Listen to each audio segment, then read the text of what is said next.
Bismillahirrahmanirrahim. Alhamdulillahi rabbil alamin. Hamdan syakirin. Asyhadu an la ilaha illallah wahdahu la syarikalah. Wa asyhadu anna nabiyyana Muhammadan abduhu wa rasuluhu la nabiyya ba'dah.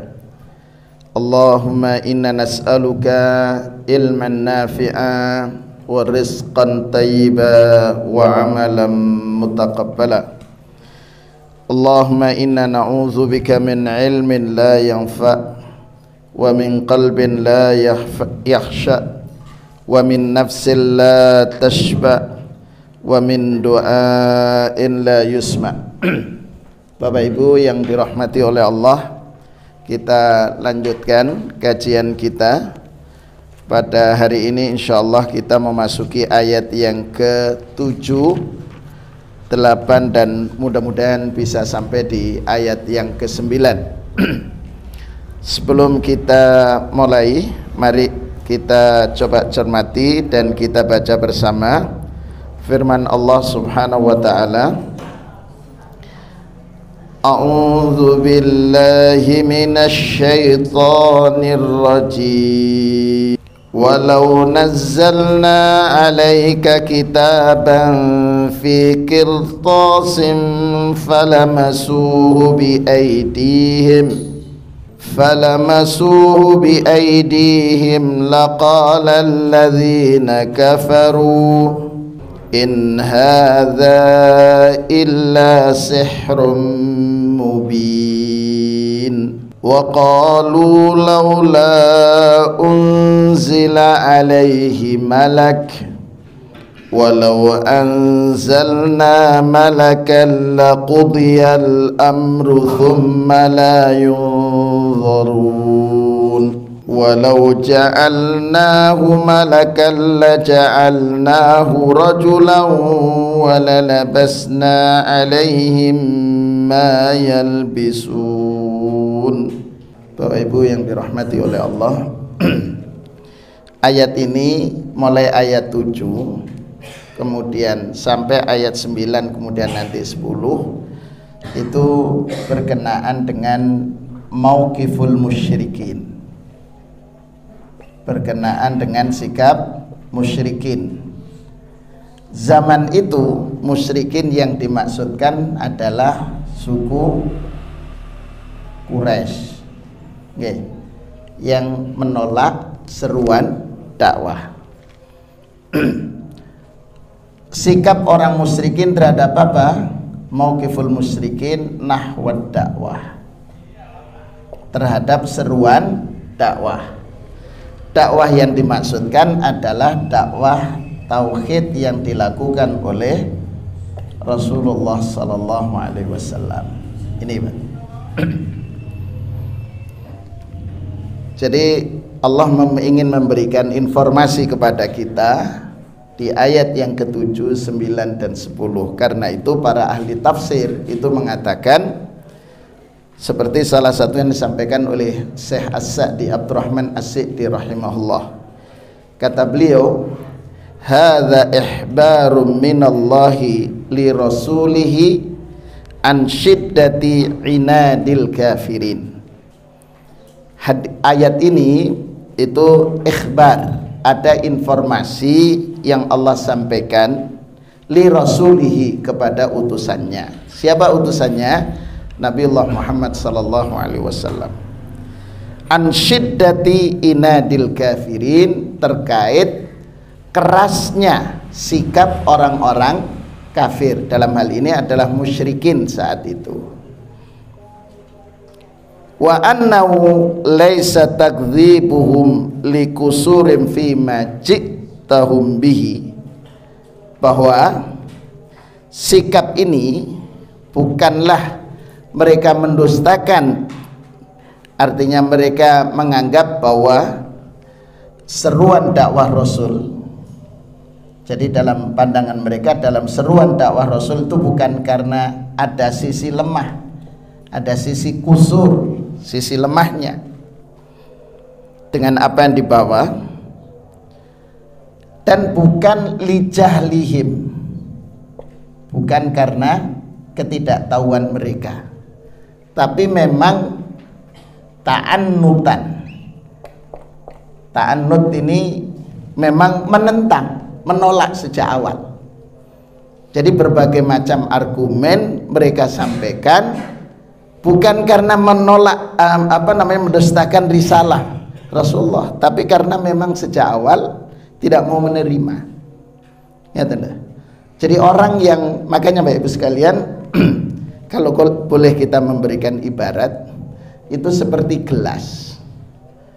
Gelas kalau sudah penuh, penuh itu menganggap dirinya paling benar. Kalau dikasih dari atas, siapapun yang memberi akan tumpah, gitu. Tapi kalau kemudian gelas itu kosong, kemudian diisi, maka dia tidak akan tumpah. Makanya menerima seruan dari siapapun. Coba jangan cermati Rasulullah SAW. Ini dari sisi Rasul, dari sisi nasab jelas, gitu. Anak dari silsilatun nasab jelas. Kemudian dari sisi saksiyah, kepribadian, tidak ada masalah, karena mereka sendiri menjuluki Rasul Al-Amin, gitu. Jadi kemudian dari sisi ekonomi, al-iqtisadiyah, tidak ada masalah. Di seusia beliau menerima risalah, artinya Rasulullah tidak bermaksud membawa risalah ini untuk mendapatkan materi. Kenapa? Kenapa dari sisi ekonomi tidak ada masalah? Beliau menikah saja. Di antara sejarawan ada yang mengatakan maharnya itu 10 ekor unta. Meskipun kita tidak menafikan, ada di antara sejarawan meriwayatkan 100 ekor unta. Kita ambil 10 saja, 10. Harga 1 ekor unta sekarang 40 juta. Kali 10, 400 juta. Ini baru hanya untuk mahar, Pak. Maharnya saja kepada Ibunda Khadijah radhiyallahu anha, gitu kan. Jadi ini siapa sekarang ada dilamar, dinyatakan sejak awal mahar saya 400 juta, apa kira ada yang terima atau menolak? Oh, saya tidak mau uang, gitu. Uang rata-rata maharnya adalah seperangkat alat sholat plus mushaf. Mushafnya pun juga mushaf biasa, bukan yang berlapis emas, gitu ya, biasa, gitu. Kalau yang mushaf cetakan Mujamma' Malik Fahad itu kan 50 real, 200.000. Jadi begitu. Kemudian saya katakan dari sisi iqtisadiyah ekonomi tidak ada masalah, dari sisi istrinya pun juga tidak ada masalah. Bukan wanita sembarangan, begitu. Terus apa yang menjadi dasar mereka menolak? Ya ini ta'annutan, karena memang sejak awal menentang.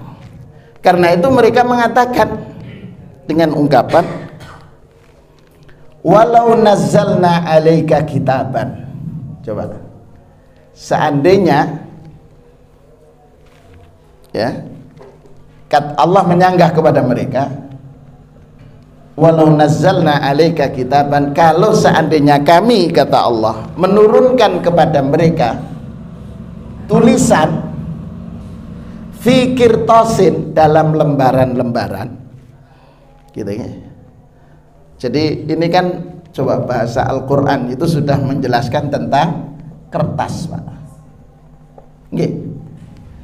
Jadi ini apa namanya? Allah memberikan informasi sebelum pabrik kertas leces yang sekarang masih ramai nggih. Sudah ada 1444 yang silam Allah menyatakan walau nazzalna alaika kitaban fi qirtasin. Padahal peralatan masa lalu di masa Rasulullah turun itu belum di kertas, masih dalam bentuk ada di kayu lembaran, ada kulit kambing begitu ya. Begitu julud, ada yang di batu diukir oleh para sahabat radhiyallahu anhu. Jadi kalau kata Allah, kalau seandainya kami turunkan pun kepada engkau wahai Muhammad sallallahu alaihi wasallam kitaban, tulisan yang di situ ada ayat-ayat Allah fi qirtasin, dalam lembaran-lembaran kertas, falamasu, kemudian mereka menyentuhnya langsung. Oh ini begitu ya, falamasuhu bi aidihim, kemudian mereka menyentuh dengan tangan mereka, laqala alladzina kafaru, niscaya orang-orang yang ingkar itu mengatakan in hadza, tidaklah ini illa sihrun mubin, kecuali sihir yang nyata. Jadi berarti Rasulullah dituduh, apa tuduhan mereka? Rasul sebagai as-sahir gitu. Rasul itu tukang sihir begitu. Jadi itu alas sikap mereka. Kemudian kalau di sini dijelaskan oleh Syekh An-Nasir As-Sa'di rahimahullah, laqala alladzina kafaru zulman wa 'uluwan, mereka menolaknya itu karena zulman, kemudian 'uluwan. Zulman ini bentuk tindak kezaliman mereka.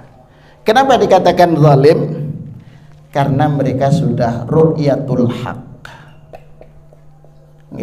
sudah melihat kebenaran masih ingkar. Karena itu zalim begitu. Dan bahasa Al-Quran mengatakan zulman, bahasa yang disampaikan oleh Syekh Nasir As-Sa'di rahimahullah, menolak kebenaran setelah tahu kebenaran itu merupakan tindak kezaliman. Ya, jadi begitu juga kalau kita menolak kebenaran, zulman. Kemudian uluwan ay istikbaron, karena sombong. Sombong itu kan karakternya apa, Pak? Raddul haq, gitu. Menolak kebenaran. Kemudian yang kedua, ghamtun nas, meremehkan orang lain. Itu. Jadi masya Allah bahasa yang disampaikan oleh Syekh Nasir As-Sa'di, karena mereka mengatakan in hadza illa sihrun mubin. Kata beliau, fa ayyu bayyinatin a'zamu min hadhil bayyinah, lantas bukti apa lagi yang diperlukan setelah Allah menjelaskan bukti-bukti kebenaran risalah yang dibawa oleh Nabiullah Muhammad sallallahu alaihi wasallam. Jadi sudah benar.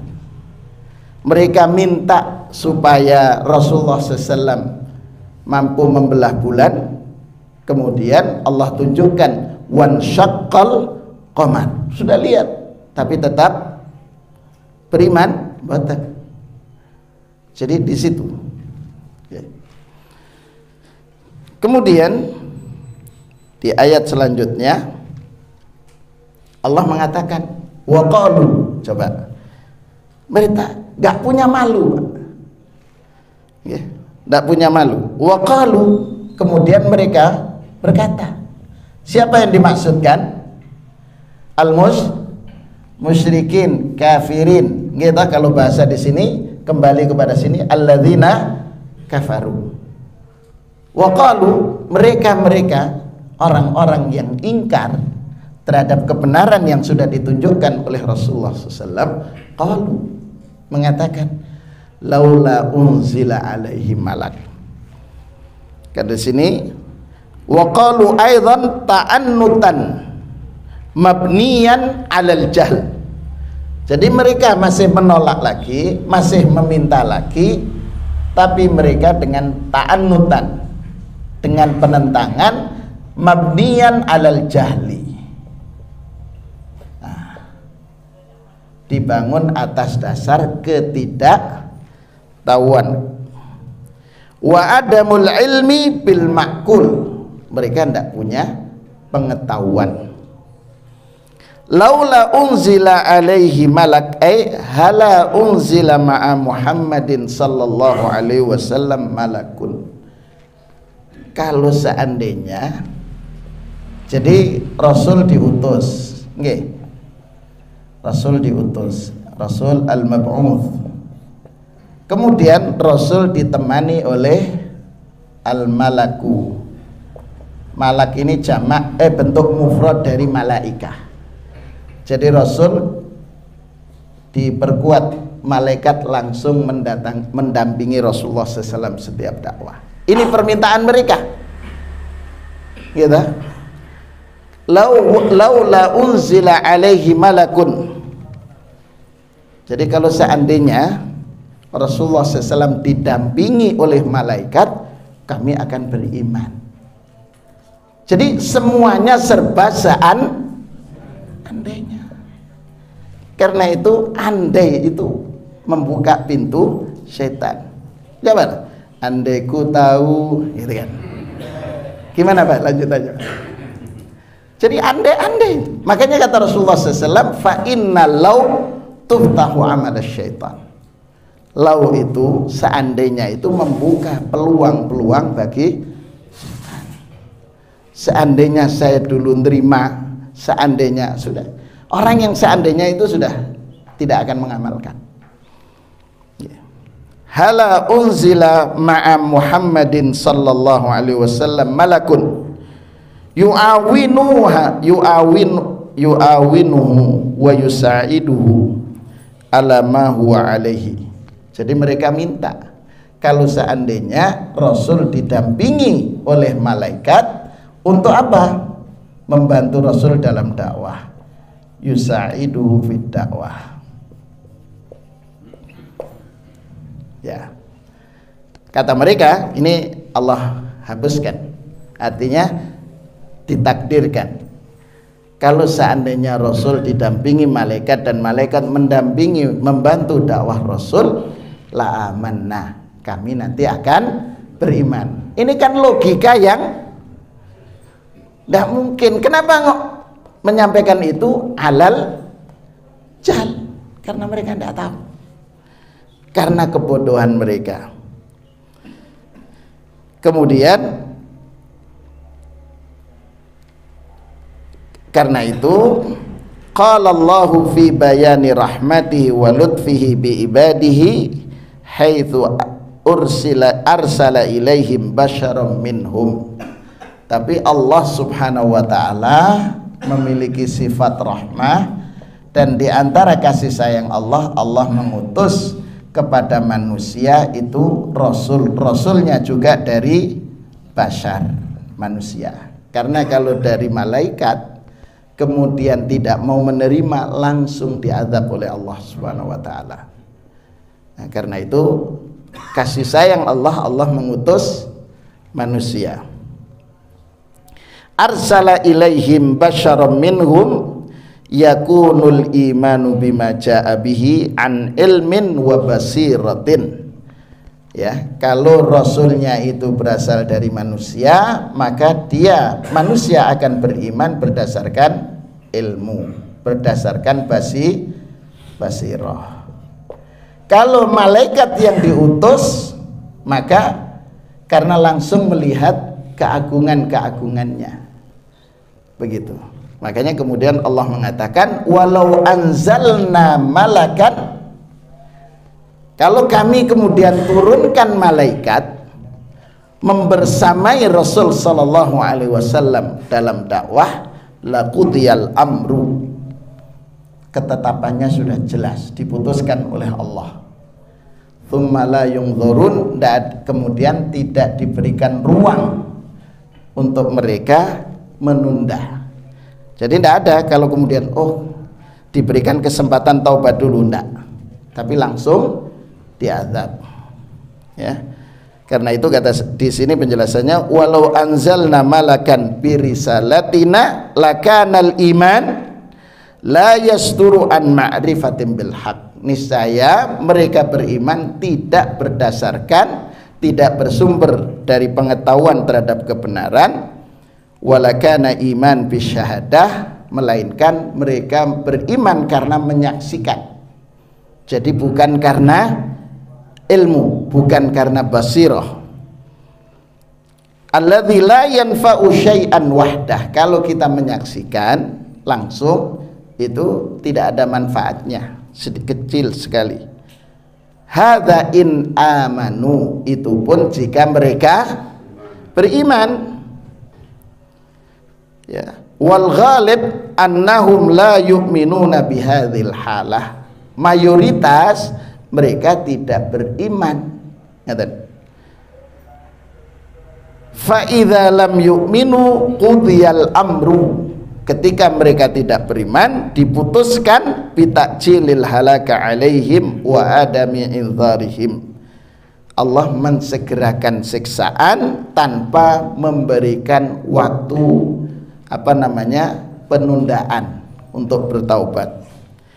Li'anna hadhihi sunnatullah, karena ini merupakan sunnatullah yang berlaku fi man talabal ayatil muqtarahah falam yu'min bihi, itu ditujukan kepada mereka-mereka yang meminta dibuktikan ada mukjizat atau bukti-bukti keimanan kemudian tidak beriman. Fa irsalur rusul ar-rasul al-bashari ilaihim bil ayatil bayyinah, kemudian tidak beriman dengan rasul yang diutus oleh Allah yang berasal dari manusia dengan bukti-bukti tadi, allati ya'lamu anna aslah lil ibad. Jadi Bapak Ibu sekalian, kembali kepada ayat ini ingin menjelaskan kepada kita bahwa musyrikin atau kafirin itu sikap orang musyrikin dan orang-orang kafir terhadap dakwah yang dibawa oleh Rasul sallallahu alaihi wasallam zaman itu, yang pertama ta'annutan, karena memang menolak,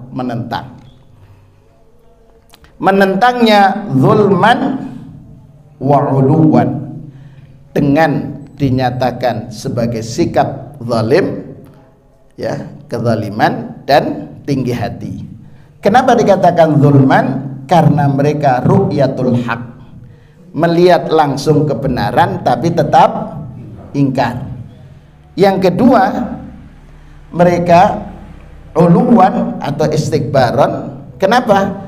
Karena mereka raddul haq wa ghamtun nas, menolak kebenaran dan meremehkan orang lain. Ketika kemudian Allah tunjukkan melalui Rasul sallallahu alaihi wasallam tentang kebenaran, mereka mengatakan bahwa in hadza illa sihrun mubin. Jadi ayat ini juga memberikan informasi kepada para dai, ya, bahwa kalau mereka dituduh dengan tuduhan tukang sihir, kemudian provokator dan lainnya, itu biasa, gitu. Kenapa? Rasul saja mendapatkan tuduhan itu. Yang kedua, sikap orang kafir dan musyrikin terhadap dakwah di masa itu dibangun atas dasar mereka menentang, karena dibangun atas dasar al-jahl, kebodohan. Kenapa? Karena memang mereka minta, ya, untuk Rasulullah dibersamai dengan malaikat, dan padahal itu tidak mungkin. Karena itu kata Allah, walau anzalna malakan, kalau seandainya kami tetap menurunkan utusan membantu dakwah Rasul sallallahu alaihi wasallam itu dengan malaikat, kemudian mereka tidak beriman, laqudiyal amr, mereka langsung disiksa. Tsumma la yunzarun, tidak diberikan kesempatan bertaubat. Lah kita alhamdulillah dengan kasih sayang Allah, Allah memberikan kepada kita apa itu? Waktu. Gitu, waktu untuk tobat, waktu untuk memperbaiki diri. Gitu. Dan itu bagian dari kasih sayang Allah, Bapak Ibu sekalian. Jadi termasuk kasih sayang Allah itu kepada kita kan rahmatullahi katsirah. Kasih sayang Allah itu sangat banyak. Kan dalam satu hadis riwayat Imam Muslim itu kasih sayang Allah itu kalau 100 rahmat, gitu, 10-nya diturunkan ke bumi, 10 rahmat, sisanya Allah simpan, nanti Allah hadirkan pada saat kita menghadap Allah ke surga kelak. Ini 10 saja ya diperebutkan oleh semuanya. Bukti satu kasih sayang Allah kepada kita, diberikan banyak wasailu takfiridz dzunub, gitu. Ini kasih sayang Allah. Allah memberikan banyak sarana untuk menghapuskan dosa. Selesai sholat, kata Rasulullah, membaca subhanallah 33 kali, alhamdulillah 33 kali, kemudian takbir 33 kali disempurnakan dengan la ilaha illallah wahdahu la syarikalah lahul mulku wa lahul hamdu wa huwa ala kulli syai'in qadir. Kata Rasulullah SAW, Allah menyatakan diampuni dosa-dosanya wa in kanat mithla zabatil bahr, meskipun dosa-dosa kita seperti buih di lautan, tapi itu dosa kecil, dosa ngrasani, dosa napa malih, ghibah, terus napa Pak? Oh, zina dosa besar, dusta, bohong, oh itu diampuni. Kemudian banyak sekali sarana Allah yang Allah berikan untuk menghapuskan dosa, gitu. Tadi kemudian wudu, gitu, wudu. Ketika berwudu maka dosa-dosa yang dilakukan oleh anggota wudu ini Allah Subhanahu wa taala hapuskan. Makanya kan Imam Ahmad mengatakan dimakruhkan kalau habis wudu pakai handuk. Ya. Supaya lah kita kan habis wudu ngapunten. Pingin cepat kering, gitu kan? Padahal itu sarana yang Allah berikan untuk menghapuskan dosa. Oh, kalau gitu berlebih-lebihan, boten, wudunya pun juga tidak berlebih-lebihan. Gitu. Dalam satu hadis Rasulullah mengatakan berwudu itu cukup dengan satu gayung. Satu gayung itu sudah cukup Rasulullah berwudu. Jadi ekonomis. Kalau kita semua kerannya aja besar. Jadi Masya Allah, Rasulullah SAW mandi itu cukup dengan satu ember. Embernya pun ember kecil, bukan ember besar, betul. Itu. Jadi subhanallah, Bapak Ibu sekalian.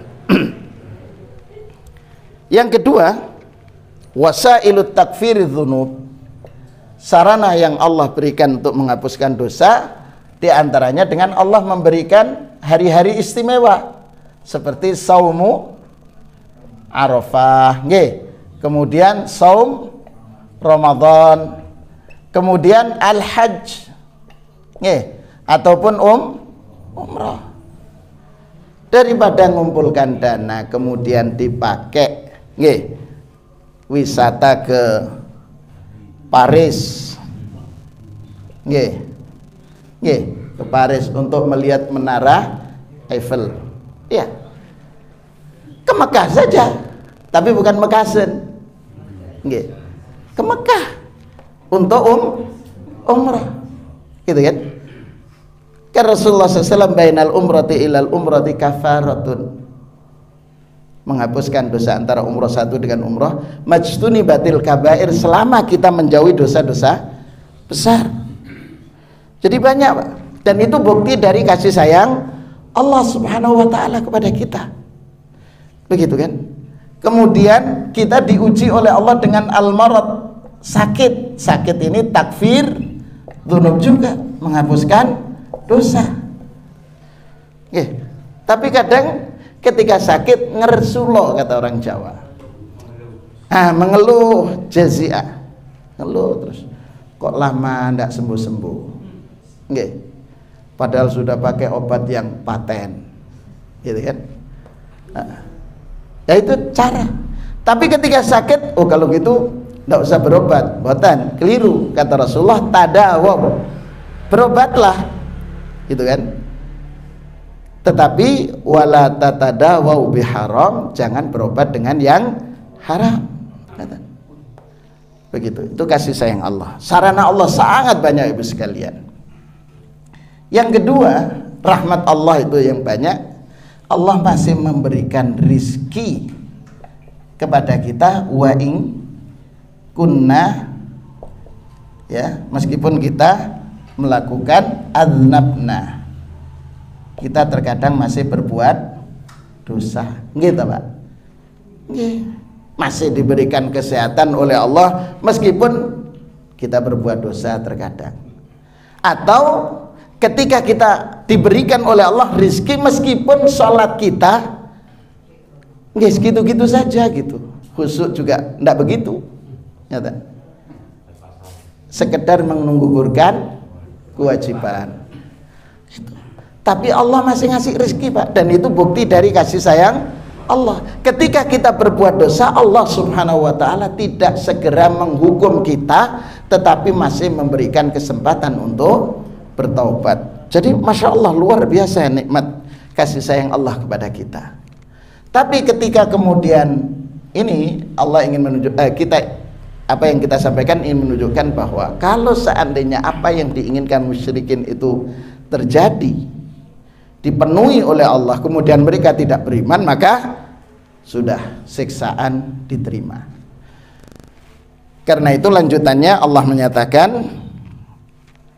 walau ja'alnahu malakan, Allah masih, kalau seandainya Allah menurunkan utusan itu dari malaikat, la ja'alnahu rajulan, kami akan menjadikannya, yang menjadi utusan itu harus rajulan, laki-laki. Kenapa? Karena orang musyrikin mengatakan malaikat itu inathullah, inath, wanita, kata mereka. Jadi orang-orang musyrikin, orang-orang kafir menyatakan malaikat itu perempuan, banatullah, begitu, anak perempuan Allah, waliyadzubillah. Sebagaimana Al-Masih dikatakan ibnullah, begitu. Jadi jahat, begitu. Tapi Bapak Ibu sekalian, saya ingin memberikan penjelasan pada jenengan. Ada yang memaknai kata rojulan di sini itu dengan makna lain. Jadi ar-rajulu ya dimaknakan dengan mereka yang bekerja, al-amal. Ya, ini ketika mereka memahami firman Allah, ar-rijalu qawwamuna 'alan nisa bima faddalallahu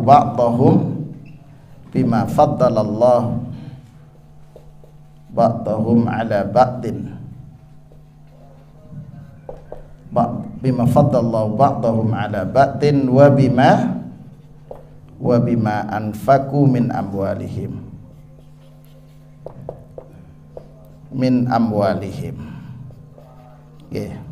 Jadi kata ar-rijal di sini sama dengan rajul di sini. Rijal itu diartikan bukan laki-laki, tetapi mereka yang bekerja mencari nafkah. Jadi mereka yang bekerja mencari nafkah itu adalah qawam, pemimpin dalam rumah tangga. Jadi kalau misal sumber ekonomi terbesar itu dari istri, maka kepala rumah tangga ya itu adalah istri. Kenapa? Coba. Ini mereka bermain dari bahasa. Masuk. Nah. Ya. Jadi rijal itu. Apa alasannya? Karena memang dalam Mu'jam Al-Wasit itu kata rajul, ar-rajulu jamaknya rijalun. Nggih. Kemudian rijlun itu artinya kaki, rijlun, rijlani, arjul, ya, seperti dalam surat Al-Maidah, tapi ada juga rijalun. Begitu. Jadi mereka memaknakan ar-rijal di sini berasal dari kata rijlun. Rijlun itu bergerak, sehingga diartikan ar-rijal mereka yang bekerja. Ar-rajal tidak ada. Rijal. Rajul. Jadi maknanya begitu. Coba. Tanpa mereka memperhatikan apa nisa. Nisa itu dikatakan ahlun. Coba merubah makna, Pak. Jadi siapa saja yang bekerja maka dia menjadi pemimpin bagi keluarganya. Jadi kalau istrinya yang penghasilan lebih besar, maka dia sebagai kepala rumah tangga yang mengatur seluruhnya. Begitu. Padahal lupa di sini, ba'dhum ala ba'din wa bima anfaqu min amwalihim. Berarti ayat ini, makanya Bapak sekalian, kita perlu terkadang meningkatkan pemahaman kita terhadap Al-Quran dan agama Allah ini. Supaya apa? Sekarang itu Masya Allah, saya dapat informasi kemarin itu bahwa memang ada orang yang menginfakkan hartanya dalam jumlah besar, membelanjakan hartanya untuk satu, merusak pemahaman yang benar terhadap agama ini. Dengan cara apa? Satu, ada kelompok mereka dibiayai dengan modal besar untuk menjelaskan Islam itu damai. Damai dalam pengertian tidak ada jihad di dalam Islam. Jihad diartikan, jihad itu hanya memerangi hawa nafsu saja. Begitu. Kemudian ada yang disupport dengan untuk media, ya, untuk kemudian menampilkan berita-berita tentang tokoh-tokoh agama yang sedang bermasalah, dan itu terus di blow up. Begitu. Kemudian ada yang digunakan dananya itu untuk membiayai anak-anak muda membuat kerusakan. Itu terus dilakukan, Bapak sekalian. Jadi memang ada di situ. Makanya kalau saya kemudian hasil kemarin menyampaikan, kalau seandainya anak-anak kita memiliki keahlian tentang media, kita berikan bagaimana kita mengeluarkan sebagian harta kita untuk mensupport mereka membranding penjelasan yang benar tentang agama Allah itu. Jadi sampai sejauh itu. Apalagi saat ini menjelang tahun politik, kan ngeten. Jadi ini yang harus diperhatikan. Nggih. Dalam ya moderasi dan lain yang sebagainya itu dengan bahasa wasatiyah. Tapi wasatiyah dalam pengertian seperti apa? Makanya itu perlu kajian, kita perlu telaah. Tapi memang kalau kita coba cermati hadis Rasulullah, kita itu sering, contoh saja nggih, ketika kita dalam hadis itu dari perang Badar, itu kita sampaikan, baru saja kita keluar dari perang, ya kan? Perang Badar kita akan menghadapi, dan perang Badar itu perang lebih besar, yaitu memerangi hawa nafsu. Padahal Rasulullah sendiri dalam hadis sahihnya, jihad itu dzirwatu sanamil Islam. Padahal hadis itu hadis lemah. Memerangi hawa nafsu itu hadisnya hadis lemah, begitu. Dan ini yang selalu diangkat. Oke. Seperti utlubul ilma minal mahdi ilal lahdi. Carilah ilmu dari buayan sampai ke liang lahat. Lo kalau liang lahat ngapain cari ilmu, Pak? Wong sudah di liang lahat. Hadisnya pun juga hadis palsu itu. Yang ada talabul ilmi faridhatun ala kulli muslimin, begitu. Termasuk man arada dunya fa'alaihi bil ilm, gitu. Siapa yang ingin dunia perlu ilmu. Wa man arada al akhirah fa'alaihi bil ilm, begitu. Termasuk juga banyak jadi hadis-hadis, dan itu yang terus. Sedang hadis-hadis yang sahih justru terlupakan. Contoh, salah satu contoh hadisnya itu, hubbul watan minal iman, cinta tanah air bagian daripada iman. Lah itu hadisnya tidak jelas. Loh, bukan berarti Islam tidak mencintai. Rasulullah SAW cinta terhadap Mekah. Coba jenengan pada saat hijrah, Rasulullah ketika hijrah mengatakan bahwa Mekah itu afdalul buq'ah fil ard, tempat yang istimewa di muka bumi. Tapi kalaulah bukan karena kaumnya mengusir Rasulullah SAW, Rasulullah tidak akan tinggalkan Mekah. Begitu. Itu bukti Rasulullah mencintai juga di mana beliau dilahirkan. Tapi tidak perlu kemudian membuat hadis palsu, ngaten, Pak. Jadi kembali, walau ja'alnahu malakan, kalau kami jadikan, benar-benar kami jadikan utusan itu dari malaikat, la ja'alnahu rajulan, kami akan menjadikan utusan itu dari laki-laki. Ya. Kemudian apa penjelasannya di sini? Li'annal hikmah la taqtadhi siwa dzalik. Karena hikmah diutusnya utusan laki-laki itu, ya, hikmahnya satu, ngapunten, laki-laki itu lebih rasional. Nggih. Ibu-ibu diam.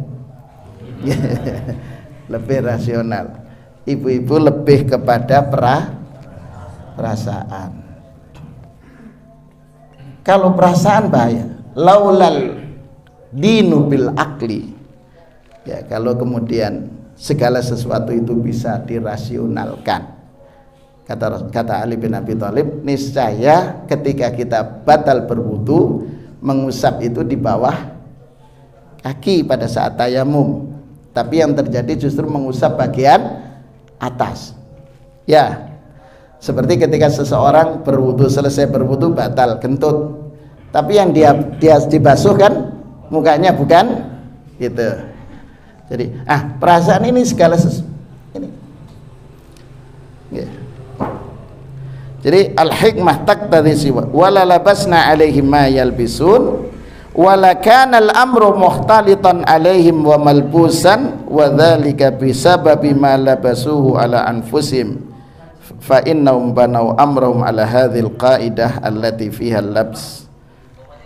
Jadi di sini lalabasna alaihim ma yalbisun. Jadi kalau seandainya Allah turunkan utusan dari malaikat itu berupa laki-laki, niscaya mereka pun akan yalbasun, iya, berat, dan mereka juga bingung karena selama ini keyakinan mereka adalah dengan keyakinan yang tidak benar. Jadi Bapak Ibu sekalian, yang ingin kesimpulan yang ingin kita sampaikan pada kesempatan berbahagia ini, satu, bahwa mauqiful musyrikin, ya, dan kafirin itu memang beragam, nggih, begitu. Jadi terhadap agama Allah. Intinya bahwa mereka menolak. Yang kita harapkan setelah kita mengetahui tentang makna ayat ini adalah agar kita menyadari tentang agungnya kasih sayang Allah kepada hambanya, di mana Allah tidak mengutus malaikat menjadi pendamping Rasul, mengutus malaikat langsung berhadapan dengan manusia, tetapi Allah tetap mengutus Rasulullah SAW dan kemudian umatnya mengimani berdasarkan ilmu. Makanya dalam satu hadis itu kan keutamaan ya generasi belakangan, mereka tidak bertemu Rasul kan ngaten, tapi beriman kepada Rasul Sallallahu Alaihi Wasallam. Dan ini mudah-mudahan kita termasuk di dalamnya, sehingga kita termasuk orang-orang yang menerima syafaatnya insya Allah. Monggo barangkali ada ditanyakan, monggo Ibu. Yang pertama tentang konsep Islam wasatiyah. Konsep Islam tentang wasatiyah. Oh nggih, wasatiyah.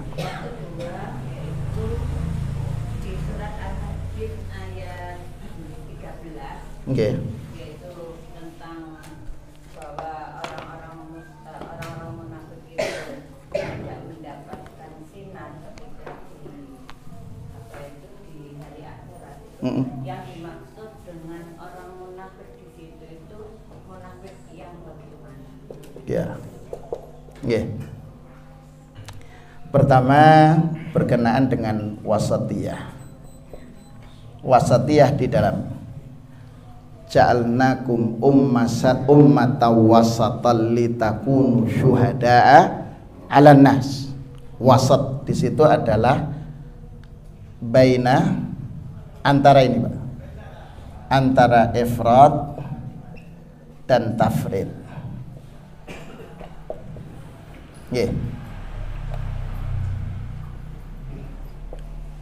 Ifrad ini al-ghulu fiddin, bersikap berlebihan terhadap beragama. Ini jadi wasatiyah itu tidak bersikap berlebihan dan tidak juga meremehkan. Ngaten, itu wasatiyah, wasat. Karena itu tidak al-ghulu fiddin. Al-ghulu fiddin ini kan dicontohkan 3 orang yang merasa minim ibadahnya, gitu, menghadap istri Rasulullah SAW, Ibunda Aisyah, bagaimana ibadah Rasul. Ternyata setelah diceritakan oleh Ibunda Aisyah, mereka mengatakan kalau begitu saya tidak mau nikah. Oke. Yang kedua, saya akan puasa terus, saya akan qiyamul lail terus. Oke. Tidak tidur. Oke. Puasa terus menerus. Yang satu tidak mau nikah.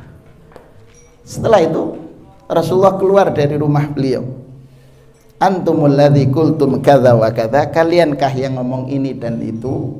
Ketahuilah ana atqakum lillah, saya orang yang paling takwa kepada Allah, wa akhsyakum, dan yang paling takut kepada Allah. Tapi ana atazawwajun nisa, saya juga nikah. Ana asum, saya berpuasa. Wa ana uftir, dan saya tidak juga kadang puasa kadang tidak. Wa ana saya juga tidur tapi juga qiyamul lail. Jadi di sini adalah sikap berlebih-lebihan sampai kemudian mengharuskan sesuatu yang di situ menjadi sunnah. Contoh Pak, jenengan kalau cermati orang yang umroh, nggih, umrah atau haji, nggih, itu memaksa untuk arba'in, nggih, difahami arba'in itu 40 kali sholat, sampai kalau terlambat lari ketika Allahu Akbar, padahal hotelnya 500 meter dari masjid. Jarak adzan dan qomat itu kan iqamat itu 15 menit kalau di Saudi. Tapi kalau musim haji atau pas musim panas itu diperpendek, begitu. Sehingga kemudian orang tidak tahu Allahu Akbar, begitu, cepat. Akhirnya keluar dari hotel langsung lari. Kemudian tiba-tiba memasuki pelataran, masih terengah-engah, Allahu Akbar, gitu kan. Melapati sujud langsung Allahu Akbar, sujud langsung rukuk, mohon maaf, rukuk sambil jalan. Dan itu pernah terjadi di masa Rasulullah SAW. Apa kata Rasulullah? Zadakallahu khirsan, semoga Allah menambah semangatmu, wala ta'ud, tapi jangan kau ulangi sikap itu. Alaikum bis sakinati wal waqar, begitu, tetaplah dengan tenang berangkat, begitu. Nah, itu contoh. Jadi di sini guru tidak juga meremehkan, alhamdulillah sunnah saja. Jadi kembali ke sini, ngejar arba'in sampai seperti itu. Giliran di Mekah yang pahalanya 100.000, kemudian tidak usah ke masjid, di hotel saja, pahala di hotel pun sama dengan di masjid, begitu. Padahal di sini 100.000. Lebih senang tawaf di pusat-pusat perbelanjaan di Mekah, tawaf, itu. Jadi di situ pemahaman. Makanya sebenarnya wasatiyah ini dibangun atas dasar ilmu. Jadi tidak meremehkan. Seperti umpamanya contoh, kenapa kamu tidak sholat rawatib? Sholat rawatib itu sunnah, sunnah saja. Begitu. Padahal Rasulullah mensunnahkan sholat rawatib itu untuk menutupi kekurangan ketika sholat yang wajib kita kurang maksimal. Kemudian kalau yang dimaksudkan berikutnya wasatiyah, kalau jenengan cermati, ketika at-ta'amul ma'al ghair, yaitu berinteraksi dengan selain dari orang muslim.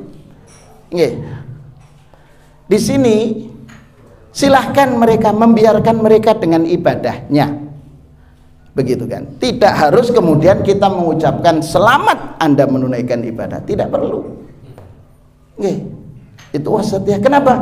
Di Madinah itu ada komunitas Yahudi saat itu, sebelum mereka terusir dari Madinah karena mereka menyalahi perjanjian. Mereka berada di Madinah.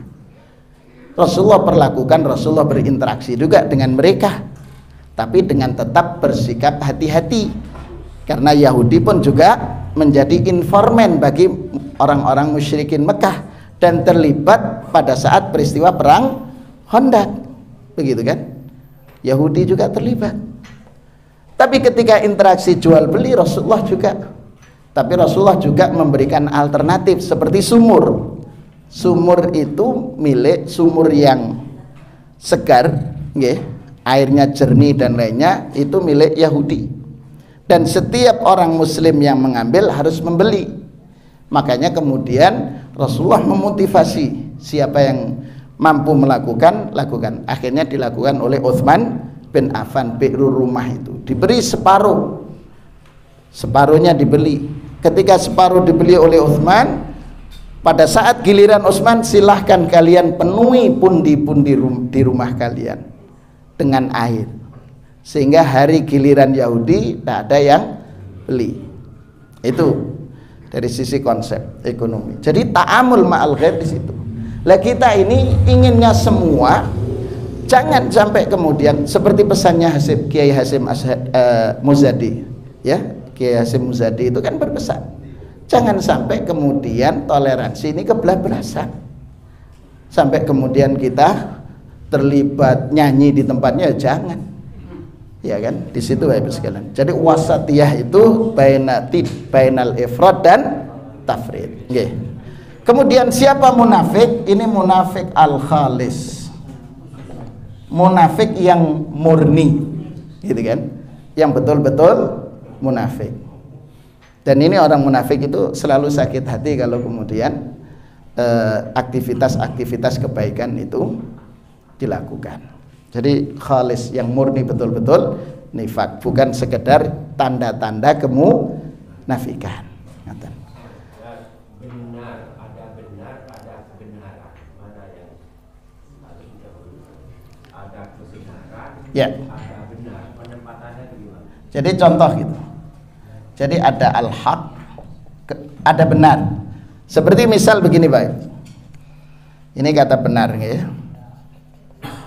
Kemudian salat.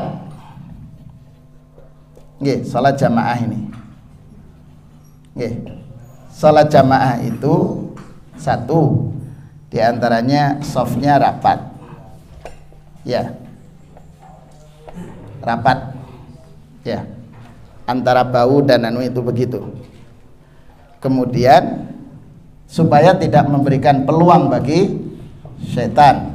Setannya khonza. Sudah. Kita sudah rapat. Kemudian akhirnya tiba-tiba di sini ada makmum satu yang datang belakang. Nggih.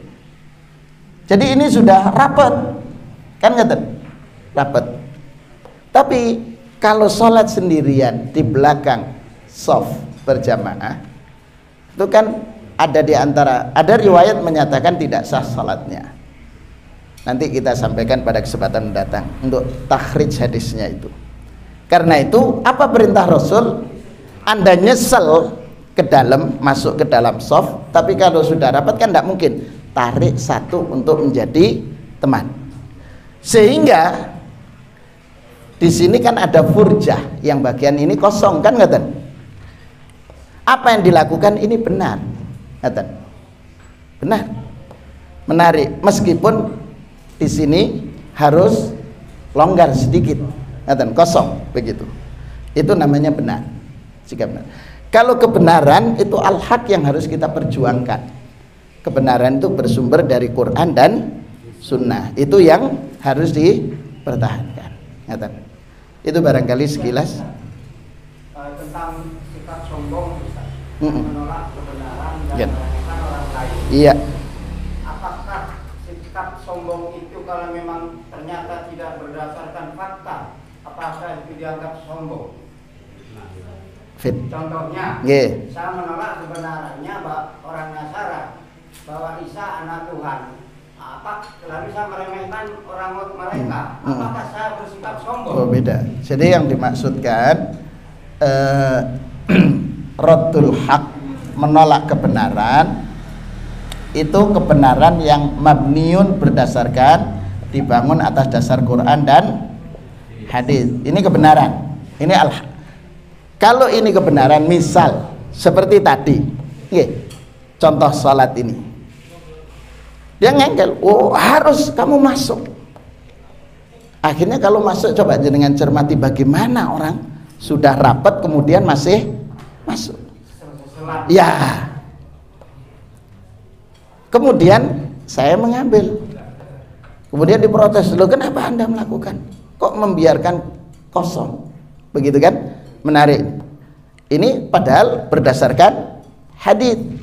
Lah, kemudian apa yang kita sampaikan berdasarkan hadis ditolak. Enggak, berarti Anda salah. Nah, itu namanya al-kibr.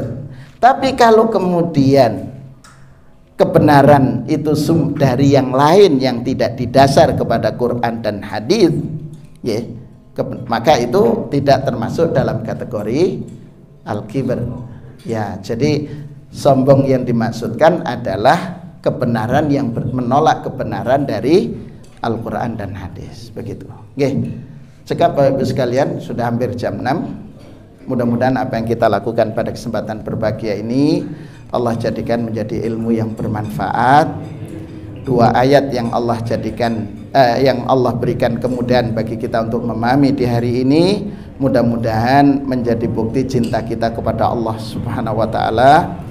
Mudah-mudahan hadirnya kita dalam majelis ilmu Allah mengampuni dosa-dosa kita, meninggikan derajat kita di sisi Allah Subhanahu wa taala, dan mudah-mudahan dengan keistiqomahan kita dalam majelis ilmu, saudara-saudara kita yang sakit Allah segera berikan kesembuhan, Allah berikan anugerah kesabaran untuk menghadapi ujian, dan mudah-mudahan Allah jadikan sarana Allah untuk menghapuskan dosa-dosa mereka. Mudah-mudahan dengan keistiqomahan kita dalam majelis ilmu, Allah jadikan rumah tangga kita menjadi rumah tangga yang sakinah, mawaddah warahmah, putra putri dan cucu yang Allah anugerahkan Allah jadikan menjadi putra putri dan cucu yang saleh dan salihat, yang akan Allah pertemukan dengan kita semua nanti di surga kelak. Mudah-mudahan dengan keistiqomahan kita dalam majelis ilmu, Allah jadikan kita termasuk orang-orang yang husnul khatimah. Rizki yang Allah titipkan kepada kita menjadi rizki yang membawa ketaatan kita kepada Allah Subhanahu wa ta'ala. Dan mudah-mudahan Allah senantiasa menganugerahkan pemimpin yang terbaik untuk negeri ini di masa-masa yang akan datang insyaallah. Kita akhiri dengan doa kafaratul majlis. Subhanakallahumma wa bihamdika asyhadu an la ilaha illa anta astaghfiruka wa atubu ilaik. Mohon maaf atas segala kekhilafan. Walafumikum. Assalamualaikum warahmatullahi wabarakatuh.